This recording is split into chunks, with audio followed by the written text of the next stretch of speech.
Una temática que estamos desarrollando de manera especial acá en nuestra iglesia.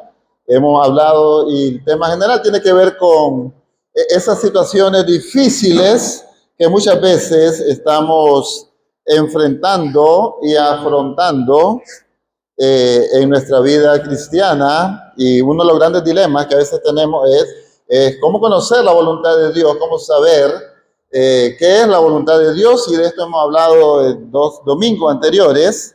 Hoy estaremos hablando sobre cómo enfrentar el sufrimiento. Si somos hijos de Dios, si somos cristianos, cómo debemos enfrentar el sufrimiento. El próximo domingo, con nuestro hermano Jorge, estaremos estudiando sobre la culpa. Muchas veces vivimos esa culpa en nosotros, entonces vamos a estudiar un poco de eso el próximo domingo. Pero por hoy nos quedamos con el tema de cómo enfrentamos el sufrimiento. Oremos. Padre, muchas gracias por este tiempo, Señor. Gracias por estar con nosotros en todo tiempo y en todo momento, Señor. Oramos para que tu gracia y tu favor sea con nosotros en este momento y que podamos escucharte y entender, Señor, lo que querés decirnos. Sé que todos los que aquí estamos, de alguna manera, vivimos algún tipo de sufrimiento y queremos, Señor, conducirnos en medio del sufrimiento a la luz de esos principios eternos que encontramos en tu palabra. Te lo rogamos, Señor, que nos ayudes y nos enseñes en esta mañana, en el nombre de Jesús. Amén. Hay 3 palabritas que son muy parecidas, muy sinónimas. Sin embargo, cada una tiene su significado especial y tiene que ver con la misericordia, la paciencia y la gracia de Dios. Estamos nosotros como cristianos, como hijos de Dios, tan acostumbrados a la misericordia del Señor, a la paciencia del Señor, a la gracia del Señor, que pasan 2 cosas en cuanto a estas 3 palabras y los beneficios que significan para nosotros. Pasan 2 cosas. Por un lado, ya de repente estas cosas las damos por sentado. Las damos por sentado. Y creemos que están por defecto, que Dios nos va a abrazar con su misericordia, que Dios nos va a tener paciencia y que Dios nos va a dar de su gracia en medio de las circunstancias que nos toca afrontar y vivir en esta vida. Entonces, por un lado, ya las damos por sentado. Ya sabemos de que si como cristiano, como hijo de Dios, voy a enfrentar o estoy en una situación difícil, entonces ya sabemos de que contamos con la misericordia del Señor, ya sabemos que contamos con la gracia del Señor, ya sabemos que contamos con el favor del Señor. Y esto es mentira, no es mentira. Pero necesitamos estar siempre conectados de una manera especial con el Señor. Lo otro, que es todavía más difícil, es que cuando estamos en situaciones duras, adversas y difíciles, muchas veces no solamente damos por sentado que Dios tiene que bendecirnos, que Dios tiene que tener paciencia con nosotros, que Dios tiene que darnos de su gracia, sino que también lo exigimos. Y entonces creemos de que Dios está obligado a bendecirnos, a cuidarnos y a todas estas cosas especiales que el Señor tiene para con cada uno de nosotros. Entonces, por un lado, en nuestra vida cristiana, en estos tiempos, estas palabritas suenan mucho y muchas veces la damos por sentado que nos tienen que venir, o muchas veces lo exigimos. Y ahí donde vienen a veces hermanos que decretan, que ordenan a Dios y todas estas cosas, porque creen de que Dios es su sirviente, que Dios tiene que cumplirle las cosas que ellos están pidiendo. Lo que hoy en día llena de asombro a la iglesia del Señor de manera general, entonces no es su paciencia, no es su misericordia, no es su gracia, sino los momentos difíciles, cuando nos visitan las tragedias, cuando nos visitan las aflicciones o cuando llega el sufrimiento en nuestras vidas, de repente nos asustamos. De repente creemos de que, pero ¿por qué? ¿Por qué tiene que venir esto a mí? ¿Por qué me tiene que pasar a mí? Y a veces ese por qué implica Dios, ¿qué pasó? ¿Dónde estás? Y a veces decimos como los discípulos, Señor, ¿no tenés cuidado de que perecemos? Porque hemos tomado el tema de el sufrimiento como algo que de repente nosotros como cristianos tenemos una vacuna que nos inmuniza y que no vamos a sufrir. O que si andás, creemos de que si estamos rectamente andando delante del Señor, nada malo nos va a suceder. Y entonces venimos y nos asombramos cuando viene el momento de la dificultad, el momento de la prueba a nuestras vidas.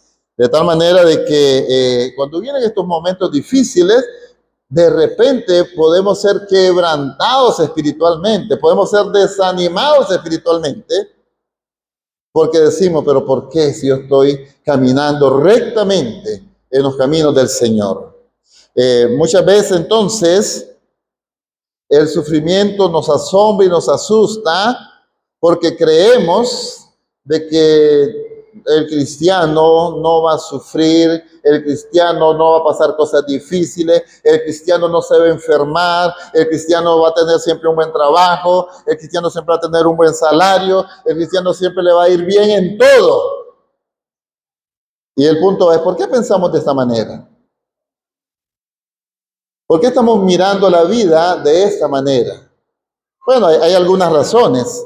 En primer lugar, la cultura que nosotros hoy en día vivimos nos presenta de una manera especial el mensaje que podemos escuchar aún dentro de la iglesia del Señor. Dios te ama, y es cierto. Su amor es eterno, y es cierto.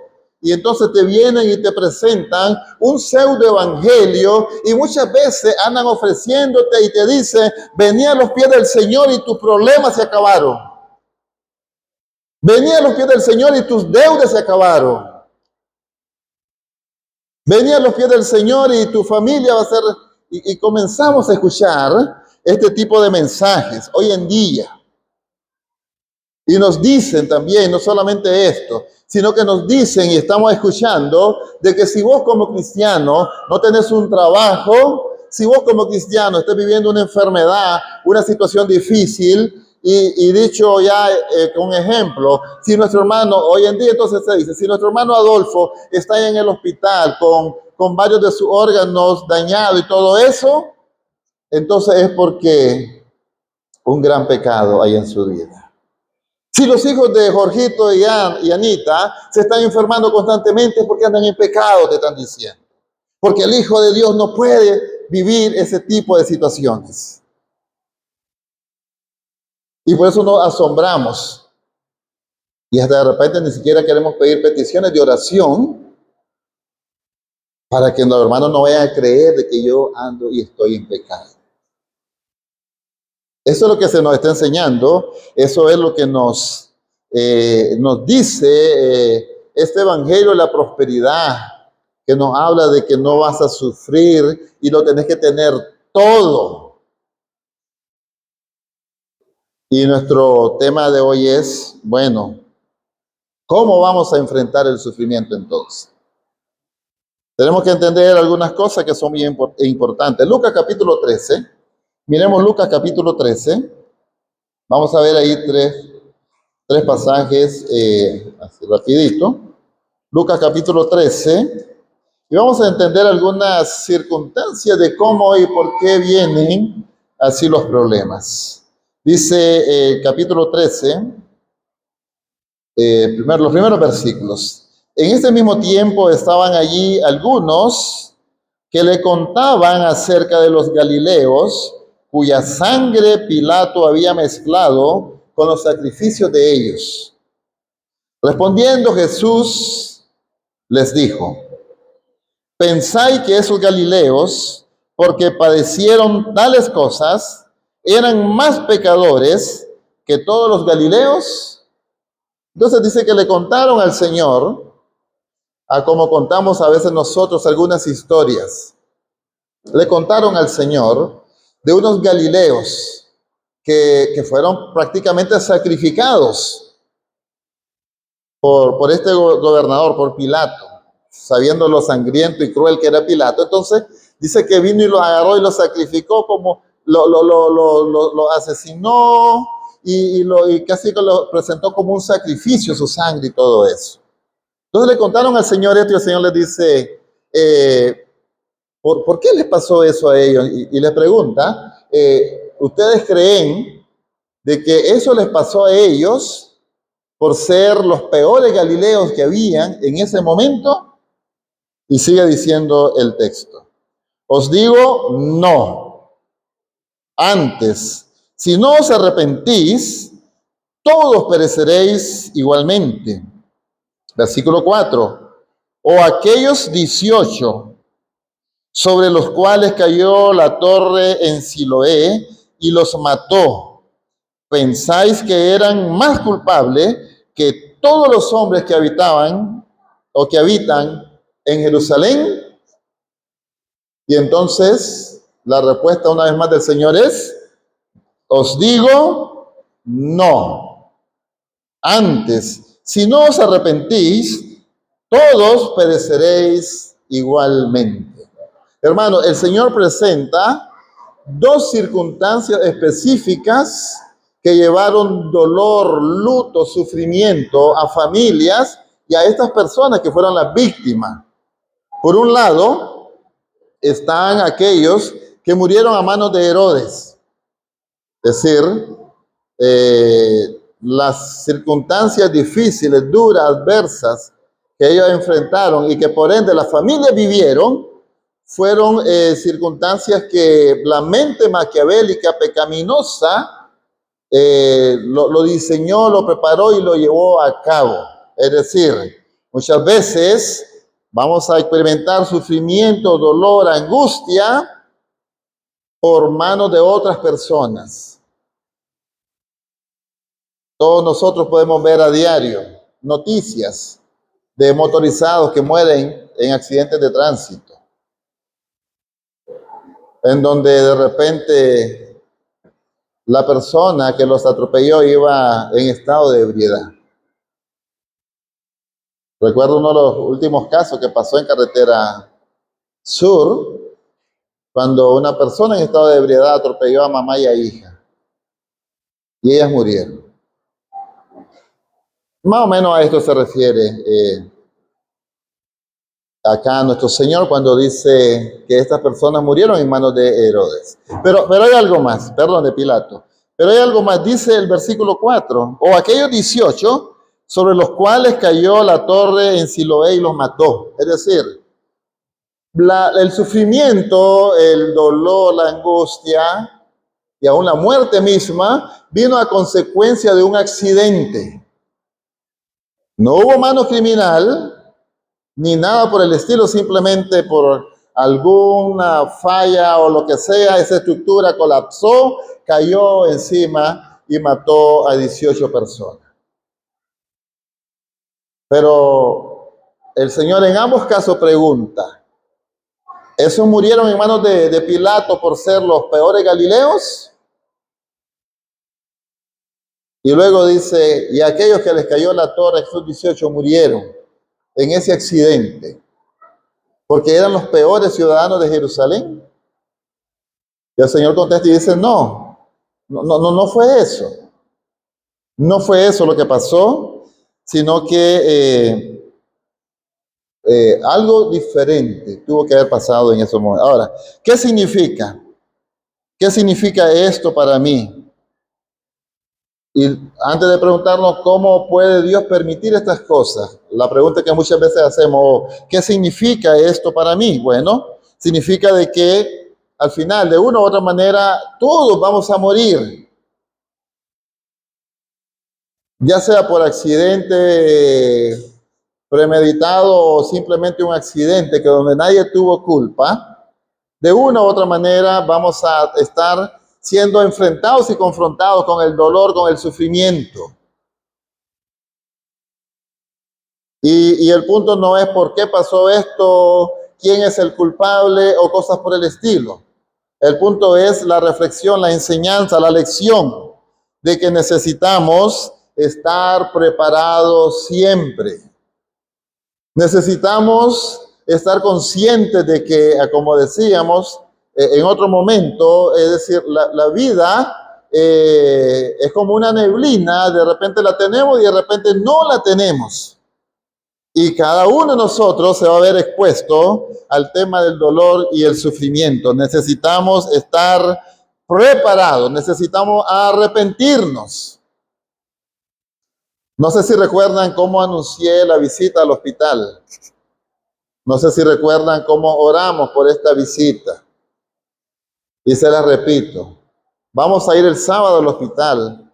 Probablemente estemos con pacientes que como tienen una enfermedad terminal, probablemente sea la última oportunidad, la última vez que escucharán el evangelio de la gracia del Señor. Y por eso necesitamos estar orando para que esa persona, no importa si va a morir o no, pero si muere con el Señor, va a resucitar con un cuerpo glorificado, sin ninguna relación a ninguna enfermedad, hermano. Por la gracia, el poder y la bondad de Dios. Miremos otro pasaje, San Juan capítulo 9. San Juan capítulo 9. Dice el versículo 2, hablando del sufrimiento de esta persona que no podía ver. Dice el versículo 2. Leemos desde el 1. Al pasar Jesús vio a un hombre ciego de nacimiento. Y le preguntaron sus discípulos diciendo, Rabí, ¿quién pecó? ¿Este o sus padres para que haya nacido ciego? ¿De quién es la culpa? ¿En dónde estuvo el pecado? ¿Quién fue el que falló en estas circunstancias? Y el Señor viene y le responde y les dice en el versículo 3, no es que pecó este, ni sus padres, sino que para las obras de Dios, para que las obras de Dios se manifiesten en él. Entonces, hay muchas enfermedades, muchas circunstancias en donde Dios quiere manifestar su gloria, en donde Dios quiere que vos y yo miremos los cielos abiertos y manifestándose la gracia, el poder y la misericordia de Dios. Hermanos, hoy mi hija Stephanie está operada. Y aquí está el doctor Nur y Katy. Y ellos saben cómo fue que lo que Dios usó, cómo Dios se manifestó para que mi hija fuera operada en el Hospital Bautista. Teníamos la carga de una operación de más de $6,000. Y ellos saben cómo el Señor se manifestó de una manera extraordinaria. Muchas veces vienen este tipo de situaciones de sufrimiento, de momentos duros y difíciles a nuestras vidas, pero solamente es para que se manifieste la gloria de Dios, para que nuestra fe pueda fortalecerse, pueda reverdecer, pueda seguir adelante y podamos tener siempre esa pasión, ese amor, ese compromiso por servir a nuestro Señor. Y un caso más, la experiencia de Job. ¿Y por qué hablamos de la experiencia de Job? Bueno, porque es descrito Job por Dios mismo como una persona perfecta, recta, temerosa de Dios y apartada del mal. Y no solamente lo dijo el Señor, sino que lo dijo y lo dijo varias veces, que era una persona perfecta, recta, temerosa de Dios y apartada del mal. De tal manera que cuando vos De repente, si nunca has leído el libro de Job y no sabes de lo que se trata el libro de Job, cuando comenzás leyendo sus primeros capítulos, o el primer capítulo y estos primeros versículos que hablan de una persona íntegra, de una persona intachable, de una persona que tiene su corazón, su pasión, su mente, su vida enfocada en el Señor, ¿qué estás esperando que continúe en el relato bíblico? Pues esperaríamos de que tenga muchas bendiciones, y así lo dice. Tenía una gran familia, y el tema de tener una gran familia antes era tema de o símbolo de bendición. Hoy en día queremos tener uno o dos hijos, ¿verdad? Pero anteriormente tener una gran familia era una gran bendición. Y especialmente en el campo, hermano. Especialmente en el campo. Yo soy una vez más de Solentiname, de ese archipiélago precioso que tenemos en el Gran Lago, y soy el número 14 de 16 hijos de mi papá y de mi mamá. Y de los 14 tenemos, y de los 16, tenemos 10 varones. Y 10 varones en el campo eran 10 personas para volar machete, para sembrar la tierra, para acarrear agua, para todo. Es decir, mi papá tenía su propia empresa, sus propios peones. Y para aquellos tiempos antiguos también tener una familia grande era sinónimo de mucha bendición. Job los tenía. Tenía camellos, tenía cabras, tenía bienes, pues tenía todas esas cosas, es lo que nosotros esperaríamos de que sigue ese relato que dice que Job era una persona que era perfecta, recta, temerosa de Dios y apartada del mal. Pero el relato no termina ahí. No termina hablando Dios sobre la integridad de Job. No termina hablando Dios sobre las bendiciones de Job, sino que continúa diciendo y hablando sobre el sufrimiento de Job, en donde perdió bienes materiales, en donde perdió a su familia, a sus hijos e hijas, en donde perdió la reputación, ya ni los sirvientes de él le hacían caso. Ya aquel que se sentaba en la entrada de la puerta de la ciudad con los ancianos como un lugar privilegiado y como una práctica propia de aquellas personas de influencia en la ciudad, ya no había lugar para Job, porque lo había perdido todo, incluso su salud. Perdió a sus amigos también. Y este relato nos recuerda de que el sufrimiento, las adversidades que enfrentamos en la vida, no necesariamente son producto de andar en una vida incorrecta delante de Dios. Este pasaje nos recuerda, la experiencia de Job nos recuerda de que podrá ser el cristiano más consagrado, más comprometido, más temeroso de Dios, más servicial, pero también vas a enfrentar sufrimiento. Y por eso hoy hablamos de cómo debemos enfrentar el sufrimiento como hijos de Dios. ¿Qué piensa el mundo sobre el sufrimiento? Bueno, algunas cosas. Hay una perspectiva docética. La perspectiva docética dice que el sufrimiento es una ilusión que no corresponde a la realidad. Creen ellos de que el sufrimiento está en la mente y que realmente no hay sufrimiento.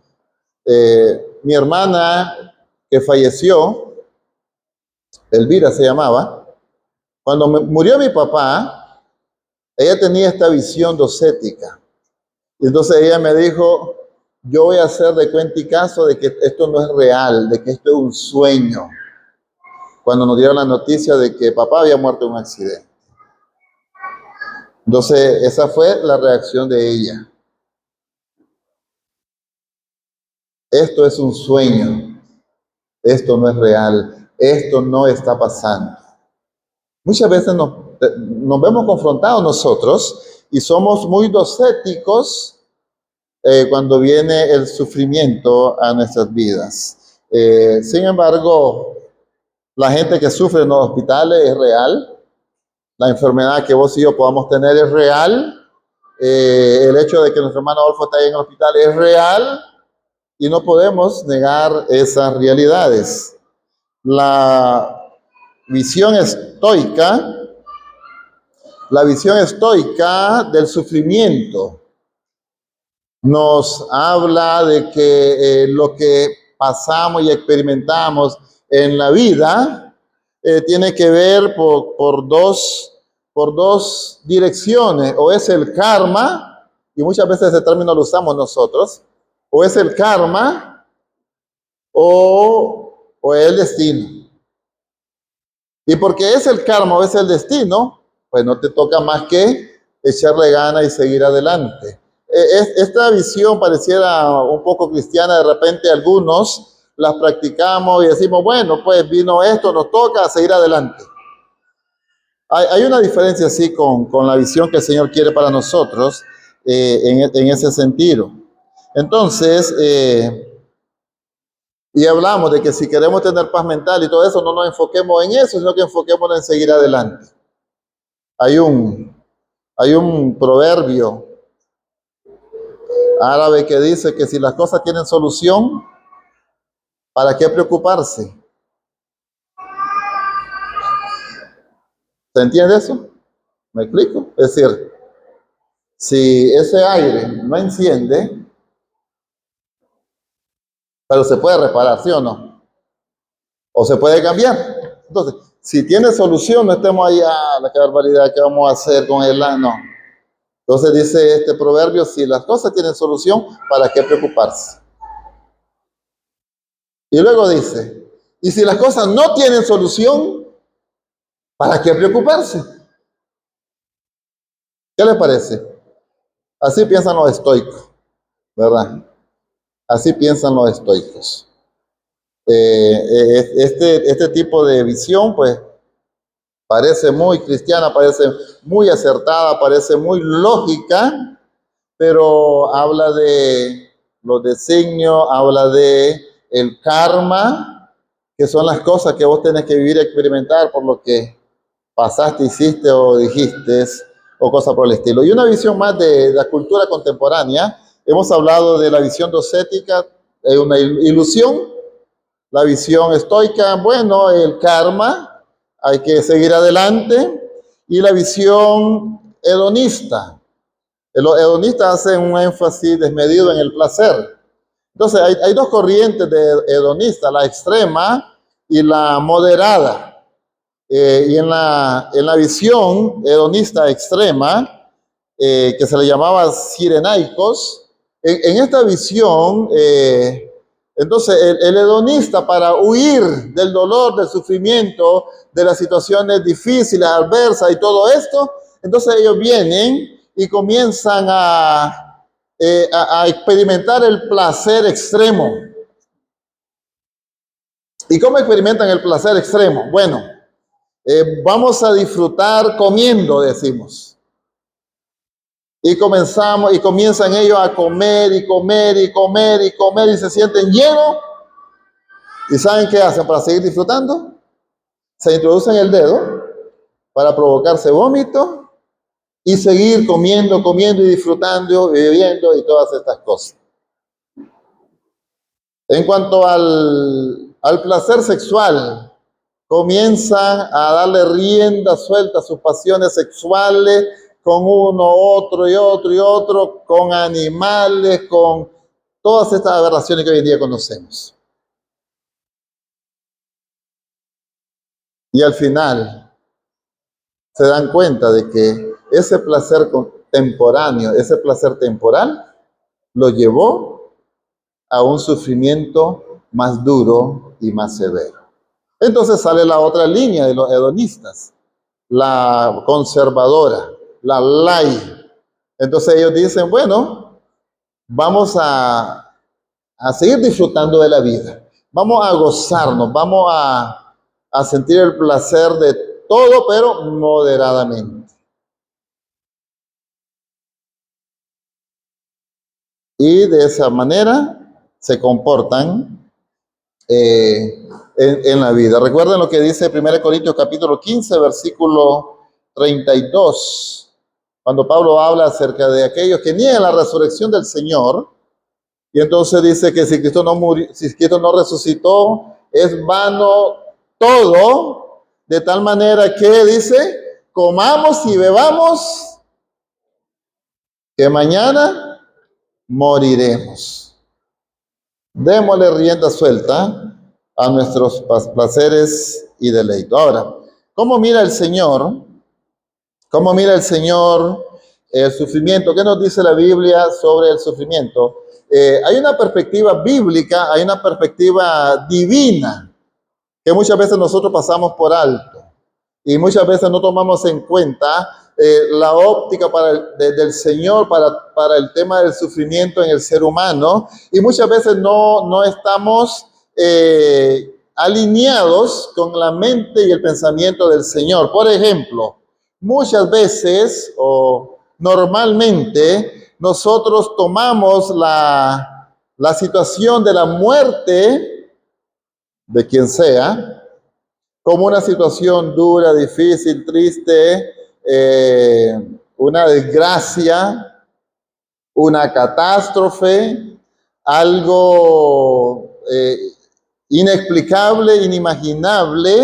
Es decir, como una de las cosas más duras que podemos experimentar como seres humanos. La perspectiva de Dios es, estimada es, delante de Jehová, la muerte de sus santos. Y saben, hermanos, muchas veces la muerte literalmente es una bendición para el enfermo como también para la familia. Mi madre tuvo una agonía de una semana. Recuerdo que el doctor Toledo, que estaba aquí, llegó a verla y nos dijo, pues, no hay más que hacer. Ella está preagónica y solamente esperar. Y pasamos, hermanos, mamá había dado una orientación, no quiero que me entuben, que me pongan nada y déjenme. No quiero nada de eso. Yo una vez más les digo, y le digo a mi esposa, no, que me hagan todo. Quiero estar así tranquilito con todo. Pero mamá dijo, no quiero nada. Y recuerdo que estaba en el Manolo Morales en emergencia con ella. Y me dice el doctor, tenemos que intubarla y todo. Entonces le digo, por favor, no. Ella no quería. Y pasamos esa semana, fue una semana, día y noche con ella. Verla sufrir a ella y nosotros también sufriendo. Y el domingo por la tarde, mamá falleció. Y entonces mi hermana viene y me dice, Roberto, me dice, venía a darle gracias a Dios porque ya mamá ya está con el Señor. Y entonces me tocó decirle, Señor, gracias por la vida de mamá. Gracias por los años que nos la permitiste. Y saben, lo hice con mucha satisfacción, tranquilidad y paz, porque sabía que ella ya no estaba sufriendo. Que ella está en un mejor lugar. Ya se acabó el dolor, el sufrimiento y todo. Entonces, muchas veces la perspectiva humana es totalmente diferente a la perspectiva divina. El Señor lo dijo también claramente en Primera de Pedro capítulo 4, versículo 12. Amados, dice, no os sorprendáis del fuego de la prueba que os ha sobrevenido, como si alguna cosa extraña os aconteciese. Es decir, no deberíamos de tomar ningún tipo o cualquier tipo de sufrimiento como algo extraño. Dice que es parte de la vida cotidiana. El Señor dijo en San Juan 16:33, en el mundo tendréis aflicciones, Pero confiad, dice, yo he vencido al mundo. De tal manera de que el sufrimiento en la vida del cristiano tiene un propósito. No importando las causas, el origen de cómo vino, por qué vino, el Señor siempre va a permitirlo con un propósito. Y saben, ese propósito es bien especial. Yo espero de que con la prueba que está pasando los Smith, o a la que pasó ahorita Jaciel, Dios le habla a uno como paciente, como persona que está viviendo eso, pero también Dios le habla a la familia. Y no solamente a la familia, también Dios le habla a la iglesia. De tal manera de que lo que nosotros podamos experimentar y vivir no solamente es el mensaje para la persona, la familia, sino que también es para nosotros como iglesia, porque somos el cuerpo de Cristo y somos la iglesia del Señor. De tal manera de que siempre hay un propósito, siempre hay un mensaje del Señor para cada uno de nosotros en medio del sufrimiento y en medio del dolor. Santiago dice en el capítulo 1, versículos 2 al 4, hermanos míos, tened por sumo gozo cuando os halléis en, dice, diferentes pruebas. Cuando estemos pasando sufrimiento, cuando las cosas no nos vayan tan bien, cuando pareciera de que no hay salida, cuando pareciera de que no tiene sentido, no tiene lógica, dice la palabra del Señor, que necesitamos tener sumo gozo, tener confianza, tener paz, tener esperanza, tener seguridad en el Señor, sus promesas y su palabra. Recordando también lo que dice Filipenses capítulo 1, 29, de que se nos ha dado el privilegio no solamente de creer en Jesucristo, sino también de sufrir por la causa de nuestro Señor. Romanos capítulo 5, versículo 3 dice, y no solo esto, sino que también nos gloriamos en las tribulaciones, sabiendo que la tribulación produce paciencia. Y Romanos capítulo 8, versículo 18, dice, pues considero que los sufrimientos de este tiempo presente no son dignos de ser comparados con la gloria que nos ha de ser revelada.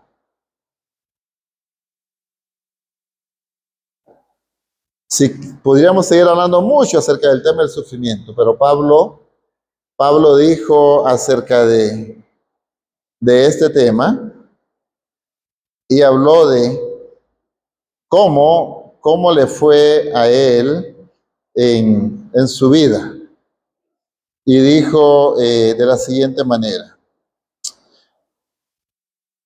dice, yo más, si alguien se sentía orgulloso de ser lo que era, dice, yo más, dice, en trabajo más abundante, en azotes sin número, en cárceles más, en peligro de muerte muchas veces. De los judíos 5 veces he recibido 40 azotes menos uno. 3 veces he sido azotado con vara, 1 vez apedreado, 3 veces he padecido naufragio. 1 noche y 1 día he estado como náufrago en alta mar, en camino muchas veces, en peligro de ríos, peligro de ladrones, peligro de los de mi nación, peligro de los gentiles, peligro de la ciudad, peligro en el desierto, peligro en el mar, peligro entre falsos hermanos, en trabajo y en fatiga, en desvelo, en hambre, en sed, en muchos ayunos, en frío, en desnudez y en muchas cosas. El apóstol Pablo pudo experimentar una vida de sufrimiento, pero nunca perdió la perspectiva de qué es lo que Dios quería hacer en él a través de esta vida de sufrimiento. Y para cerrar de la mejor manera, el ejemplo de nuestro Señor Jesucristo. En Isaías, él es presentado en el capítulo 53 como el varón, ¿de qué, mis hermanos? El varón de dolores. Y por si acaso, agrega algo más el currículum del Señor y dice, experimentado en quebranto.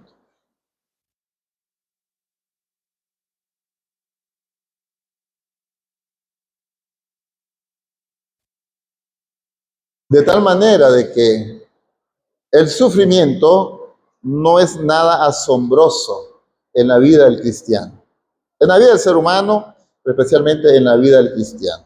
Dios tiene propósitos.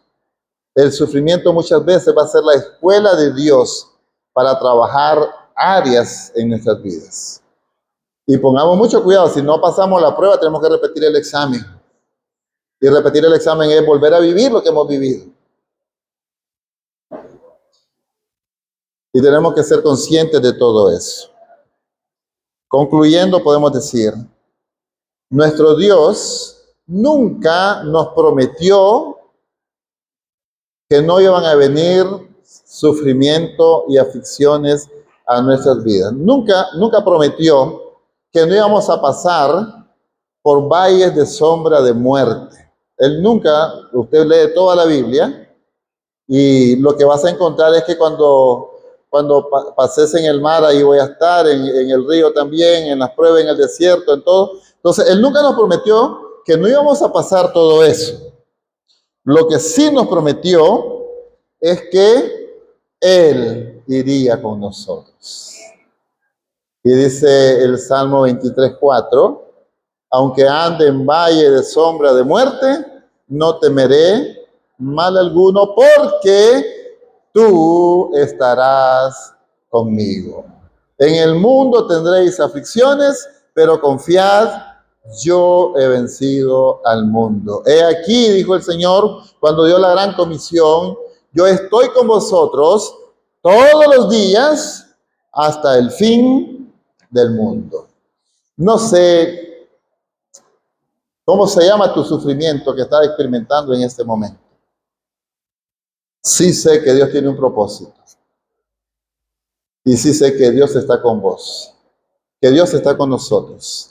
Y por muy duro y difícil que sea esa experiencia que estamos viviendo, el Señor está con nosotros. Y si Dios está con nosotros, ¿quién contra nosotros? Padre, muchas gracias por recordarnos, Señor, que usted trabaja en medio del sufrimiento de tu pueblo.